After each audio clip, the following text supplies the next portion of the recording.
अस्सलाम वालेकुम। डिस्कस करेंगे टॉपिक 15.13 ट्रांसफॉर्मर को।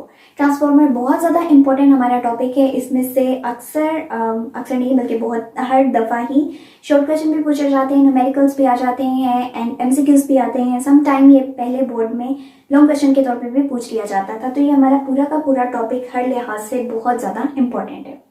बात करते हैं कि ट्रांसफॉर्मर है क्या और किस तरह से वर्क करते हैं। तो बेसिकली अगर आप ऑल्टरनेटिंग ईएमएफ प्रोवाइड कर रहे हो, ऑल्टरनेटिंग ईएमएफ प्रोवाइड कर रहे हो, उसकी मदद से क्या हो जाए ईएमएफ, तो उसकी मदद से आप क्या करवा सकते हो, स्मॉलर या लार्जर ईएमएफ प्रोड्यूस करवा सको।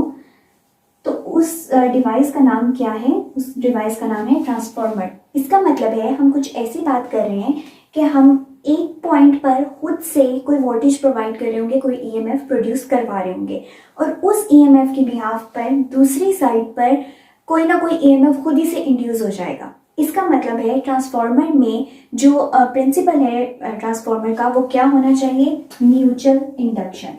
म्यूचुअल इंडक्शन हमें क्या बताता है कि अगर एक चीज़ के अंदर चेंजेस प्रोड्यूस करवाई जाए तो उसकी मदद से दूसरी चीज़ के अंदर ऑटोमेटिकली चेंज प्रोड्यूस हो जाता है, जबकि वो आपस में एक दूसरे से कनेक्टेड नहीं होती लेकिन एक दूसरे के करीब ज़रूर पड़ी होती हैं। इसी चीज़ के बिहाफ पर हम इस ट्रांसफॉर्मर को बनाते हैं कि वो किस तरह का होगा। तो क्या किया जाता है, ये एक इंसुलेटेड मटेरियल लिया जाता है इस तरह से एंड यहाँ पर कॉइल को लगा दिया जाता है। ये एक वाउंड कर दिया गया एक साइड पर कॉइल को एंड इसी तरह से दूसरी साइड पर कॉइल को वाउंड कर दिया गया है। इनके अंदर कोई भी डायरेक्ट कनेक्शन नहीं है, डायरेक्टली इनको नहीं किया गया कनेक्ट, बल्कि क्या होगा कि म्यूचुअल इंडक्शन के मुताबिक एक में अगर हम ईएमएफ को प्रोड्यूस करवाएंगे तो वो ऑटोमेटिकली ईएमएफ को प्रोड्यूस करवाने के काबिल होगा दूसरी साइड पर। अब हमने क्या किया, यहाँ पर वोल्टेज को प्रोवाइड कर दिया। लेट्स सपोज हम कह देते हैं कि ये हमारा प्राइमरी कॉइल है, सो प्राइमरी के लिए हम पी का इस्तेमाल कर लेते हैं, ये हमारा है सेकेंडरी कॉइल, इसके लिए हम इसका इस्तेमाल कर लेते हैं। जो वोल्टेज प्राइमरी कॉइल को दिए गए लेट्स सपोज वो वीपी है और आउटपुट में हमें ऑलरेडी ये आइडिया है कोई ना कोई ईएमएफ हमें मिल रहा होगा, यानी कि जो वोल्टेज मिलेंगे उनको हम वीएस का नाम दे देते हैं। हुआ क्या कि यहाँ पर सबसे पहले इस पोर्शन के भी हम सिर्फ बात करें, वोल्टेज प्रोवाइड किए, जब वोल्टेज प्रोवाइड किए और वो कॉइल के अंदर से मूव होते हुए जा रहे हैं तो इस कॉइल के अंदर क्या प्रोड्यूस होगी? मैग्नेटिक फील्ड जनरेट होगी। उस मैग्नेटिक फील्ड ने क्या किया? इंड्यूस्ड ईएमएफ को प्रोड्यूस करवा दिया। तो सिर्फ इस कॉइल की अगर हम बात करें तो इसके अंदर सेल्फ इंड्यूस्ड ईएमएफ प्रोड्यूस हो गया, ठीक है, सेल्फ इंड्यूस्ड ईएमएफ। और किस तरह से? क्योंकि हमने वोल्टेज को प्रोवाइड किया है, वोल्टेज ने मैग्नेटिक फील्ड जनरेट की, मैग्नेटिक फील्ड की वजह से यहाँ पर क्या जनरेट हो गया? Self induced EMF. Let's suppose जो सेल्फ इंड्यूस्ड ईएमएफ प्रोड्यूस हुआ उसका हमारे पास फॉर्मूला क्या है? Minus NP del phi over del t. NP क्या है? Number of turns in primary coil, del phi यानी कि change in flux with respect to time. अगर ये कंडीशन लगा दी जाए कि ये कॉइल की रेजिस्टेंस बहुत कम है, अगर ये रेजिस्टेंस इतनी कम है और ज़्यादा से ज़्यादा ये ओपोजिशन नहीं करी तो जितना हम वोल्टेज देंगे उतनी ही इंड्यूस्ड ईएमएफ प्रोड्यूस हो जाएगी, लेकिन in opposite direction. Opposite direction क्यों? क्योंकि इंड्यूस्ड ईएमएफ हमेशा सेल्फ इंड्यूस्ड ईएमएफ अपने कॉज को ओपोज करता है, तो इसका मतलब है इसने इसकी ओपोजिशन तो करनी है लेकिन दोनों की वैल्यू बराबर भी हो सकती है। इसका मतलब है जितना आपने वीपी प्रोवाइड किया उसके ऑपोजिट डायरेक्शन में सेल्फ इंड्यूस्ड ईएमएफ उसके बराबर हो गया। और अगर उसकी वैल्यू लगाई जाए तो minus sign as it is पहले से आया, देन यहाँ पर अगर हम देखें तो फॉर्मूला में ऑलरेडी माइनस साइन है, तो ये कुछ इस तरह से फॉर्म बन जाएगी एंड यहाँ पर माइनस माइनस साइन एक दूसरे को कैंसिल कर देंगे या दोनों मर्ज होकर पॉजिटिव साइन हमें दे देंगे। तो इस टाइम पर जो वी भी हमारे पास बने यानी कि प्राइमरी वोल्टेज जो प्रोवाइड किए गए हैं वो किसके बराबर हैं? N P del phi over del t. Next condition, अब यहाँ पर तो हमें पता चल गया कि इतने वोल्टेज प्रोवाइड किए और इतना चेंज हुआ फ्लक्स में, नंबर ऑफ टर्न्स इतने थे। यहाँ से क्या हुआ कि जो मैग्नेटिक फील्ड लाइंस प्रोड्यूस हो रही हैं अब वो सेकेंडरी कॉइल की तरफ भी मूव कर रही हैं।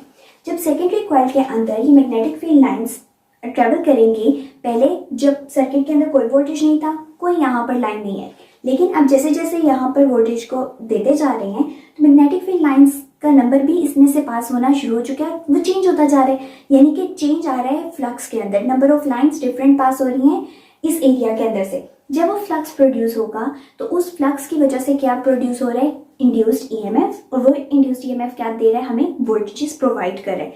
इसका मतलब है कि इस प्राइमरी वोल्टेज ने सेकेंडरी वोल्टेज को यहाँ पे प्रोवाइड कर दिया। उसकी कंडीशन किस तरह से होगी, अगेन उसी तरह मैग्नेटिक फील्ड लाइंस हमें क्या दे रही है, यहाँ पर इंड्यूस्ड ईएमएफ इस कॉइल के अंदर भी self induced EMF with negative sign. तो इस टाइम पर यहाँ पर क्या बन गया, N S del phi over del t. Next, अगर इस कॉइल की भी रेजिस्टेंस बहुत कम है तो वोल्टेज कितना होगा, बिल्कुल उसी के अकॉर्डिंग होगा जितना हमारा सेल्फ इंड्यूस्ड ईएमएफ प्रोड्यूस हो रहा है, लेकिन इन ऑपोजिट डायरेक्शन। क्यों, क्योंकि अपने कॉज को ओपोज हर चीज करती है।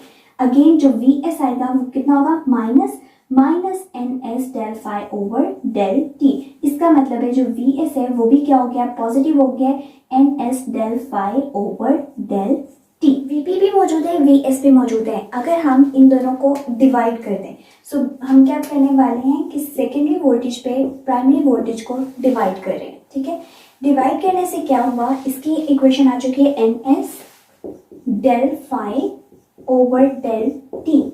तो हमारा फ्लक्स में कुछ ऐसा नहीं आ रहा कि प्राइमरी फ्लक्स है या सेकेंडरी फ्लक्स है, नहीं, बल्कि फ्लक्स तो दोनों में ही उतना रहेगा। जितना हम यहाँ पे प्रोवाइड करते जा रहे हैं उतनी ही मैग्नेटिक फील्ड लाइंस जनरेट होती जा रही हैं, उतनी यहाँ पे ट्रेवल करेंगी। सो फ्लक्स दोनों में सेम रहेगा। इसका मतलब है कि यहाँ पर हमने फ्लक्स के साथ कोई सबस्क्रिप्ट यूज नहीं करना, del phi over del t. अब क्या हुआ कि ये दोनों क्या हो रही है, कैंसिल आउट हो रही है, क्योंकि इसमें कोई सबस्क्रिप्ट वगैरह यूज नहीं हो रहा था, कोई चेंजिंग नहीं थी, तो ये कैंसिल आउट हो रही है। जब कैंसिल आउट हो गई तो हमारे पास जो सिंपल इक्वेशन आती है वो है V S over V P equals to N S over N P. इससे क्या पता चलता है कि जितने नंबर ऑफ टर्न्स हमारे पास ज्यादा होंगे उतना ज्यादा वोल्टेज प्रोड्यूस होगा। अगर यहाँ पर गौर करें तो वी एस जो है, लेट्स सपोज हम इसका कोई रिलेशन निकाल लें और कह देते हैं कि दोनों जो हैं न्यूमरेटर में मौजूद हैं, मींस एक दूसरे के डायरेक्टली प्रोपोर्शनल है। तो जितना आप यहाँ पर नंबर ऑफ टर्न्स को बढ़ाते जाओगे उतना ही आपके पास वोल्टेज ज्यादा से ज्यादा प्रोड्यूस होता जाएगा। क्यों, क्योंकि हर टर्न के अंदर से जो मैग्नेटिक फील्ड लाइंस पास हो रही हैं, करंट जनरेट हो रहा है, तो वो इंड्यूस्ड ईएमएफ भी ज्यादा से ज्यादा जनरेट करेगा। और इंड्यूस्ड ईएमएफ जनरेट होने का ज्यादा मतलब क्या है कि वोल्टेज ऑटोमेटिकली इंक्रीज करके। अब इस तरह से हम क्या कर सकते हैं कि कंट्रोल कर सकते हैं ट्रांसफार्मर से लेने वाले वोल्टेज को। यहाँ पर अब आ जाती है ट्रांसफार्मर की दो टाइप्स, और वो दोनों टाइप्स किस पे डिपेंड करनी है, नंबर ऑफ टर्न्स पे। सबसे पहले जब हमने ट्रांसफार्मर की डेफिनेशन को स्टडी किया था, हमने कहा था इंड्यूस्ड ईएमएफ प्रोवाइड करेंगे और उससे स्मॉलर या लार्जर ईएमएफ ले लेंगे। तो इसका मतलब है स्मॉलर या लार्जर में, अभी जिस तरह हमने कहा कि एन एस को यानी कि नंबर ऑफ टर्न्स को चेंज करने से चेंज आ सकता है वोल्टेज में। इसका मतलब है कि दो टाइप्स हमारी किस पे डिपेंड कर रही होंगी, नंबर ऑफ टर्न्स पे। क्या किया कि अगर हम नंबर ऑफ टर्न्स सेकेंडरी के ज्यादा रखते हैं number of turns in primary coil से, तो यहाँ पर जो प्रोड्यूस होगा वो होगा स्टेप अप ट्रांसफॉर्मर। और स्टेप अप ट्रांसफॉर्मर अब क्या देगा, चूंकि नंबर ऑफ टर्न्स किसके ज्यादा है, सेकेंडरी के, तो वोल्टेज भी सेकेंडरी में ज्यादा प्रोड्यूस होगा एज कम्पेयर टू प्राइमरी। तो यहाँ पर हमें क्या पता चल गया कि अगर हमें स्टेप अप ट्रांसफॉर्मर बनाना है तो सिंपली क्या करना होगा कि यहाँ पर नंबर ऑफ टर्न्स कम कर देंगे, इसके कम होंगे number of turns, let's suppose सिर्फ इतने से रहे, और सेकेंडरी कॉइल के नंबर ऑफ टर्न्स बढ़ा देंगे। लेकिन अगर हमें स्टेप डाउन ट्रांसफॉर्मर बनाना है, मीन्स दूसरी तरह देखना है कि ये नंबर हम कम कर दें, सेकेंडरी के नंबर कम हो गए एज कम्पेयर टू प्राइमरी, तो उस टाइम पर क्या कौन सा वाला ट्रांसफॉर्मर हो जाएगा, स्टेप डाउन ट्रांसफॉर्मर। और step up and step down transformer के अपने अपने एडवांटेजेस हैं, जिसको अभी हम डिस्कस भी करेंगे कि क्यों इनको इस तरह कैटेगराइज किया गया। इस वाले केस में क्या होगा कि सेकेंडरी के नंबर ऑफ टर्न्स कम कर दिए जाएंगे। क्यों कम कर दिए जाएंगे, ताकि कम से कम सेकेंडरी वोल्टेज प्रोड्यूस हो, लेकिन नंबर ऑफ टर्न्स जो है प्राइमरी के वो ज्यादा कर दिए जाएंगे ताकि ज्यादा से ज्यादा वोल्टेज यहाँ पे दिया जा सके। तो इस तरह से हमारी ये दो टाइप्स बन जाती हैं, और ये बहुत इंपॉर्टेंट शॉर्ट क्वेश्चन भी है। नेक्स्ट अब हम इसको डिस्कस करेंगे कि इसका फ़ायदा क्या है और इसको इस तरह से क्यों कैटेगराइज किया गया। घरों में भी अक्सर हमारे स्ट्रीट के बाहर या कहीं ना कहीं ट्रांसफार्मर्स हमें नज़र आ रहे होते हैं और उसकी मदद से आपके घरों में वोल्टेज आ रहे होते हैं, करंट वहाँ पर मौजूद होता है और आपके तमाम अप्लायंसेस जो है वो वर्किंग कंडीशन में होते हैं। इसका मतलब है कि इस ट्रांसफार्मर की कोई ना कोई पावर भी तो होगी कि किस पावर से ये आगे की तरफ या घरों में या कहीं पर भी ट्रैवल करवा सकता है या वोल्टेज को प्रोवाइड कर सकता है। तो इसका मतलब है कि अगर यहाँ पर हम चेक करें कि इसकी इनपुट पावर कितनी है और आउटपुट पावर कितनी है, input and output power. Power का सिंपली फॉर्मूला अगर हम देखें तो वो किसके बराबर होता है, P इक्वल्स टू VI के बराबर है।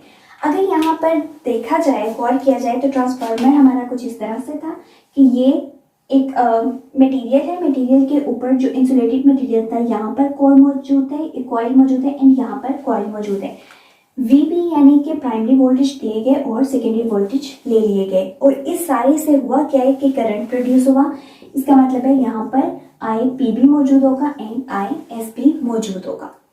इस सारी सिचुएशन के बाद अब जो पावर इनपुट पे है वो हमें क्या बता रही है कि input voltage into input current, इतनी हमारे पास इनपुट पावर आई, लेकिन जो आउटपुट पावर है वो किसके बराबर होगी, VS इंटू IS। आइडियली ये कंसिडर किया जाता है कि जितनी हम इनपुट दें उतना ही हम आउटपुट ले लें। एक्चुअली ऐसा नहीं होता, लेकिन अगर हम ये आइडियल सिचुएशन को कंसीडर करते हैं तो क्या पता चला जितनी इनपुट दी उतना ही आउटपुट ले लिया गया, कि कोई लॉस ही नहीं हुआ, कुछ भी नहीं हुआ। और अगर नहीं हुआ तो हम इन इक्वेशंस को बिल्कुल बराबर लिख सकते हैं और यहाँ पर अब सेपरेट करने पे क्या पता चला कि let's suppose VS over VP, क्योंकि हमने पहले जो इक्वेशन निकाली थी वो भी क्या थी, VS ओवर VP, लेकिन in terms of number of turns थी, ठीक है। तो यहाँ पर इस तरह से इक्वेशन आई थी। इस टाइम पर क्या हुआ कि जब हमने VS और VP को किया तो अब जो दूसरी साइड पर IP ओवर IS आ चुके हैं। ये तो इक्वेशन सबसे ज़्यादा इम्पॉर्टेंट है। गौर करें तो यहाँ पर क्या पता चल रहा था कि नंबर ऑफ वोल्टेज जितने ज़्यादा होंगे, नंबर ऑफ टर्न्स जितने ज़्यादा होंगे उतना वोल्टेज ज़्यादा प्रोड्यूस होगा।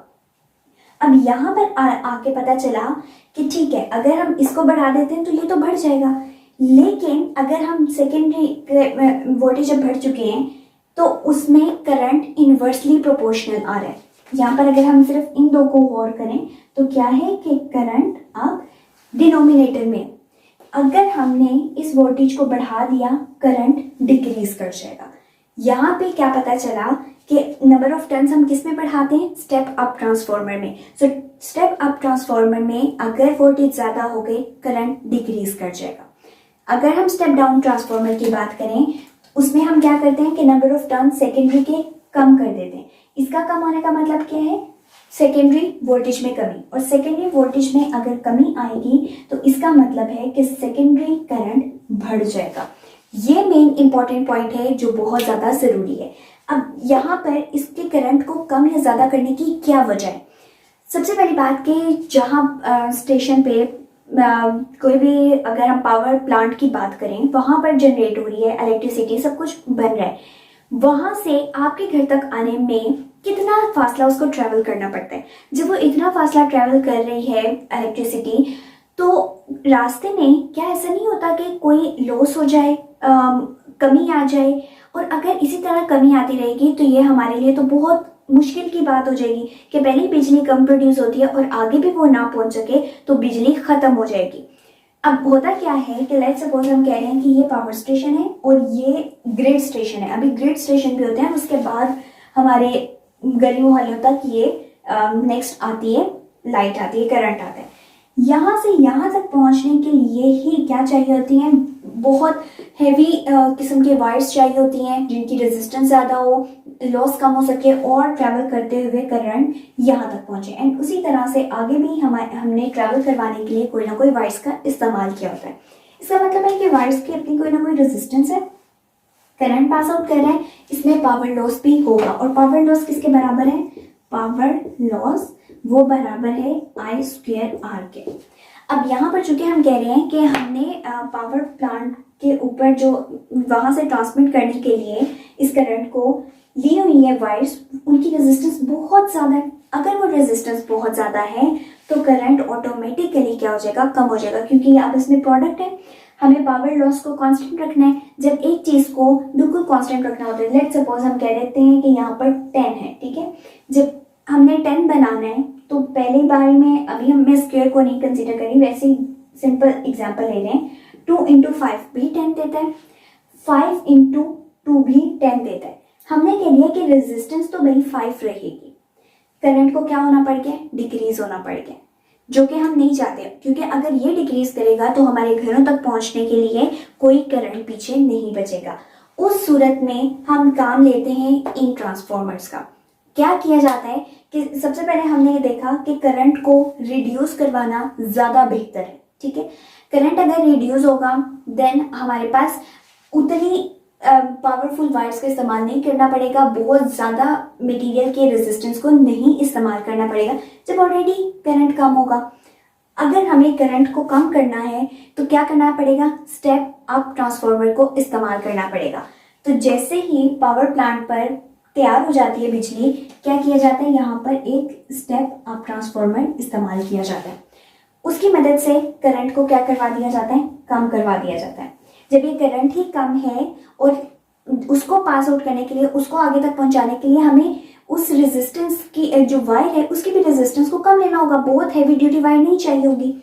जब एंड तक पहुंच गया, लेट्स सपोज यहाँ तक पहुंच गया, अब हमें क्या करना है, अब हमें इसको बढ़ाना है ताकि हम आराम से घरों में ज़्यादा लाइट को भेज सकें। जब बढ़ाना है तो क्या यहाँ पर इस्तेमाल किया जाएगा, यहाँ पर इस्तेमाल किया जाएगा स्टेप डाउन ट्रांसफार्मर।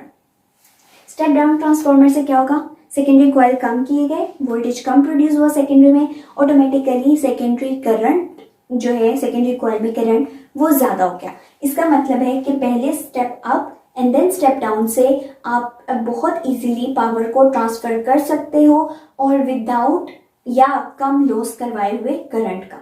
तो इस तरह से आपके घरों तक मैक्सिमम एनर्जी को, मैक्सिमम करंट को पहुंचाया जाता है, इतने इतने डिस्टेंस होने के बावजूद भी।